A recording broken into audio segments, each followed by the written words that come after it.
Hello everyone, subject अड्डा channel पर आपका स्वागत है। इस वीडियो में जीएस के 10 अति महत्वपूर्ण प्रश्नों को कंप्लीट करने वाले हैं। आइए शुरू करते हैं। क्वेश्चन नंबर 1, हड़प्पा सभ्यता का कौन सा स्थल हरियाणा से संबंधित है? तो सही ऑप्शन हो जाएगा ऑप्शन नंबर सी, बनवाली जो है वो हरियाणा से संबंधित है। हड़प्पा सभ्यता जो है वो सिंधु घाटी सभ्यता के अंतर्गत आती है। यहाँ जो ऑप्शन दिए गए हैं कालीबंगा, लोथल और बनवाली, सोरतुगई, ये सभी सिंधु घाटी सभ्यता के स्थल हैं। आइए इन सभी ऑप्शंस को समझते हैं, इनका संबंध किस स्थान से है। कालीबंगा, कालीबंगा का स्थान कहाँ है? ये राजस्थान से है। फिर लोथल, लोथल ये गुजरात से संबंधित है। फिर बनवाली, ये तो हरियाणा से है ही। फिर नेक्स्ट है सोरतुगई, ये अफगानिस्तान से संबंधित है।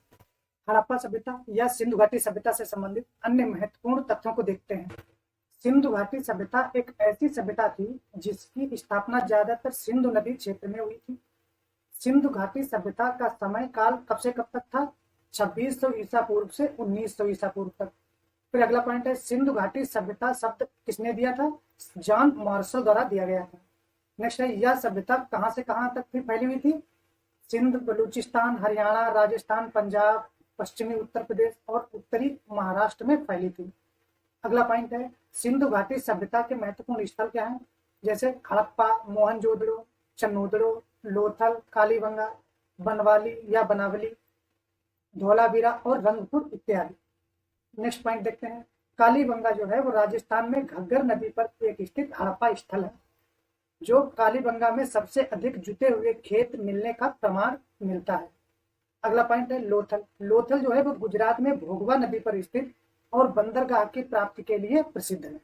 लोथल का संबंध किस राज्य से है? गुजरात से। और कालीबंगा का किससे है? राजस्थान राज्य से। नेक्स्ट है क्वेश्चन नंबर 2, मार्च 2022 में उत्तराखंड के मुख्यमंत्री के रूप में किसे चुना गया है? तो किसे चुना गया है? Option number D, Pushkar Singh Dhami ji को चुना गया है। नेक्स्ट है क्वेश्चन नंबर 3, मानव में विटामिन सी की कमी से कौन सा रोग होता है? तो सही ऑप्शन हो जाएगा ऑप्शन नंबर सी, स्कर्वी रोग जो है वो विटामिन सी की कमी से होता है। अन्य ऑप्शंस को समझते हैं। ऑप्शन है बेरीबेरी, बेरीबेरी जो है वो किस विटामिन की कमी से होता है? विटामिन B1 की कमी से, जिसको क्या बोलते हैं? थायमीन भी बोलते हैं। और ये किस अंग को प्रभावित करती है? ये हृदय के संचार को भी प्रभावित करती है और मांसपेशियों को भी कमजोर कर देती है। कौन? विटामिन B1 की कमी होने पर। फिर नेक्स्ट है रतौंधी, रतौंधी जो है वो किस विटामिन की कमी से होता है? विटामिन ए की कमी से। फिर नेक्स्ट क्या है? रिकेट्स, रिकेट्स जो है वो विटामिन डी की कमी से होता है, ये ध्यान रखिएगा। नेक्स्ट है क्वेश्चन नंबर 4, मार्च अप्रैल 2022 में अरब सागर में भारत और किस देश के बीच द्विपक्षीय नौसैनिक अभ्यास वरुण का 20वां संस्करण आयोजित किया जा रहा है? तो किस देश का साथ हुआ है? ये फ्रांस के साथ, ये ध्यान रखिएगा। वरुण जो अभ्यास है वो फ्रांस के साथ आयोजित किया जाता है। ऑप्शंस को समझते हैं। जापान, जापान के साथ कौन सा अभ्यास होता है? धर्म गार्डियन और जीमैक्स। फिर नेक्स्ट है संयुक्त राज्य अमेरिका, संयुक्त राज्य अमेरिका के साथ कौन सा अभ्यास होता है?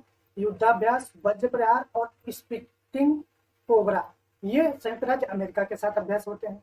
फिर नेक्स्ट है यूके, यूके के साथ कौन सा अभ्यास होते हैं? अजय वारियर, कोंकण और इंद्रधनुष, ये यूके के साथ अभ्यास होते हैं।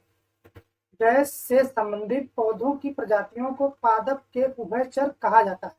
तो किसको पादपों का उभयचर कहा जाता है? ऑप्शन नंबर ए, ब्रायोफाइटा जो है उसको पादपों का उभयचर कहा जाता है, क्योंकि ये रहते जमीन पे हैं और इनको प्रजनन के लिए पानी की आवश्यकता होती है, इसलिए ये उभयचर हो जाते हैं। क्वेश्चन नंबर 6, लोकटक झील जो विश्व की एकमात्र तैरती हुई झील है, ये किस राज्य में स्थित है? तो सही ऑप्शन हो जाएगा ऑप्शन नंबर डी, ये मणिपुर राज्य में स्थित है। अन्य इंपॉर्टेंट पॉइंट को समझते हैं। लोकतक जो दिवस है वो किस दिन मनाया जाता है? वो 15 अक्टूबर को मनाया जाता है। किस दिन? 15 अक्टूबर को। और मणिपुर राज्य की स्थापना कब हुई थी? ये हुई थी 21 जनवरी 1972 को इसकी स्थापना हुई थी, ये भी याद रखिएगा। और मणिपुर राज्य की राजधानी क्या है? इम्फाल। नेक्स्ट है क्वेश्चन नंबर 7, पेयजल आपूर्ति कीटाणु रहित यानी प्योरीफाइड करने के लिए सबसे अधिक उपयोग किया जाने वाला विरंजक कौन सा है? तो सही ऑप्शन हो जाएगा ऑप्शन नंबर बी, क्लोरीन जो है वो कीटाणु रहित बनाने के लिए प्रयोग किया जाता है। क्लोरीन से संबंधित अन्य इंपॉर्टेंट पॉइंट को देखते हैं। क्लोरीन का परमाणु क्रमांक कितना है? 17 होता है। और द्रव्यमान संख्या कितनी है 35.45 इसकी द्रव्यमान संख्या होती है। फिर क्लोरीन ये किस परिवार का है, ये हैलोजन परिवार में क्लोरीन दूसरा सबसे हल्का तत्व है। ये किस परिवार से संबंधित है, हैलोजन परिवार से। फिर ये किस ब्लॉक से संबंधित है, क्लोरीन जो है वो पी ब्लॉक तत्वों से संबंधित है। कमरे के तापमान पर क्लोरीन पीले हरे रंग की गैस होती है। क्लोरीन का रंग कैसा होता है, पीला और हरा। क्लोरीन एक ऑक्सीकारक है और ये किस प्रक्रिया के द्वारा इसका उत्पादन किया जाता है, डीकन की प्रक्रिया के द्वारा क्लोरीन का उत्पादन किया जाता है। क्लोरीन जो है वो किस जल से निकाला जाता है, वो समुद्री जल से क्लोरीन निकाला जाता है। फिर अगला है क्लोरीन की खोज किसने की थी, वो कार्ल विल्हेम स्कील ने की थी। किसने की थी, कार्ल विल्हेम स्कील। और क्लोरीन का उपयोग जल को शुद्ध करने के लिए किया जाता है। यही तो क्वेश्चन है। और नेक्स्ट है स्विमिंग पूल में कीटाणुओं को नष्ट करने के लिए क्लोरीन का उपयोग किया जाता है। और क्लोरीन सामान्यतः एक एंटीसेप्टिक के रूप में उपयोग किया जाता है। क्लोरीन का उपयोग किस लिए भी किया जा सकता है, एंटीसेप्टिक के रूप में भी किया जा सकता है। क्वेश्चन नंबर 8, नुआखाई ओडिशा का सबसे बड़ा फसल कटाई उत्सव है जो निम्नलिखित में से किस त्योहार के एक दिन बाद मनाया जाता है। तो सही ऑप्शन हो जाएगा option number A, Ganesh Chaturthi के एक दिन बाद जो है वो नुआखाई उत्सव मनाया जाता है। ऑप्शंस को देखते हैं। ऑप्शन है गणेश चतुर्थी। गणेश चतुर्थी जो है वो गणेश जी के जन्म का प्रतीक है और इसे विनायक चतुर्थी भी बोला जाता है। अगला पॉइंट है होली। होली जो है वो रंगों का त्योहार है और इसमें राक्षसी जो है होलिका उसके विनाश का जश्न मनाया जाता है। अगला ऑप्शन है दशहरा। दशहरा में रावण पर भगवान राम की जीत के साथ साथ महिषासुर पर देवी दुर्गा की विजय का जश्न मनाया जाता है, ये ध्यान रखिएगा। अगला ऑप्शन है दीपावली। जब भगवान राम रावण को हराने के बाद अयोध्या वापस आए थे तो उनके उपलक्ष्य में ये मनाया जाता है। नुआखाई उत्सव से संबंधित कुछ महत्वपूर्ण तथ्यों को देखते हैं। नुआखाई उड़ीसा के लोगों द्वारा मनाया जाने वाला एक कृषि त्योहार है। नुआखाई के लोगों के द्वारा मनाया जाता है, उड़ीसा के लोगों के द्वारा। फिर अगला पॉइंट है यह उड़ीसा का सबसे बड़ा कटाई का त्योहार है। ये इंपॉर्टेंट पॉइंट है, याद रखना। फिर नेक्स्ट है यह मौसम के नए चावल का स्वागत करने के लिए मनाया जाता है। अगला पॉइंट है नुआ का अर्थ है नया और खाई का अर्थ है भोजन, यानी नुआ खाई का हिंदी अर्थ है नया भोजन। नुआ खाई का नया अर्थ क्या हो जाएगा हिंदी में, नया भोजन।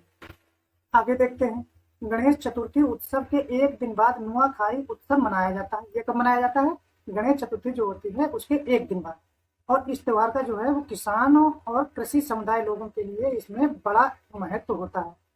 नेक्स्ट है यह त्योहार हिंदू कैलेंडर के अनुसार भाद्रपद महीने के पंचमी तिथि को मनाया जाता है। आगे देखते हैं नुआखाई पश्चिमी उड़ीसा का सबसे महत्वपूर्ण सामाजिक त्योहार है। फिर नेक्स्ट पॉइंट है यह दक्षिणी छत्तीसगढ़ में भी मनाया जाता है। अगला है क्वेश्चन नंबर 9, नालंदा विश्वविद्यालय की स्थापना किस गुप्त शासक ने की थी। तो सही ऑप्शन हो जाएगा ऑप्शन नंबर सी, कुमार गुप्त प्रथम ने जो था वो नालंदा विश्वविद्यालय की स्थापना की थी। नालंदा विश्वविद्यालय से संबंधित अन्य महत्वपूर्ण तथ्यों को देखते हैं। फर्स्ट इंपॉर्टेंट पॉइंट है नालंदा विश्वविद्यालय की स्थापना 5वीं शताब्दी में गुप्त सम्राट कुमार गुप्त प्रथम के शासनकाल के दौरान हुई थी। नालंदा विश्वविद्यालय की स्थापना कब हुई थी, 5वीं शताब्दी में, और किसने की थी, कुमार गुप्त प्रथम ने की थी। नेक्स्ट है इस विश्वविद्यालय की स्थापना किस जगह पे की गई है, बड़गांव नालंदा बिहार में, जो कि एक नालंदा जिला भी है।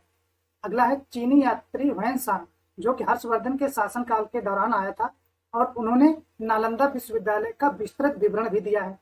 अगला पॉइंट है नालंदा विश्वविद्यालय भारत के प्रारंभिक विश्वविद्यालयों में से एक था। अगला इंपॉर्टेंट पॉइंट है 1193 ईस्वी में तुर्की शासक कुतुबुद्दीन ऐबक ने सेनापति बख्तियार खिलजी ने नालंदा विश्वविद्यालय को ध्वस्त कर दिया था। ये इंपॉर्टेंट पॉइंट है, याद रखिएगा। फिर नेक्स्ट है नालंदा विश्वविद्यालय यूनेस्को की विश्व धरोहर स्थलों में से एक है। अगला है क्वेश्चन नंबर 10, घूमर डैश राज्य का एक लोक नृत्य है।